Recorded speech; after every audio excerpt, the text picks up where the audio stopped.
સત્ય વસ્તુને હંમેશ માટે સત્યને છે ને ગહનતાથી એને સ્વીકારો.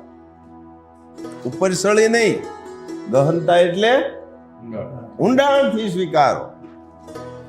અને ઊંડાણથી જો સ્વીકારશું તો જ આપણને સત્ય મળશે.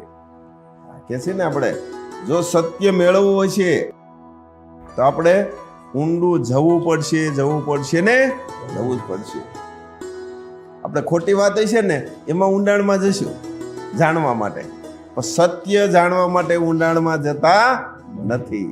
હા, હંમેશ માટે સત્યને ઓળખવા માટે, સત્યને જાણવા માટે ઊંડાણમાં જાઓ તો આ વસ્તુ સમજાય. અને સમજાય તો જીવાત્માનો ઉદ્ધાર થશે, નહીતર ઉદ્ધાર થવાનો નથી. વાતું છે, વાસ્તવિકતા નથી, ભ્રમ છે કે હું આટલું આમ કરું એટલે મારો મોક્ષ મને મળી જાય, મારો ઉદ્ધાર થઈ જાય, એ ભ્રમ છે, વાસ્તવિકતા નથી.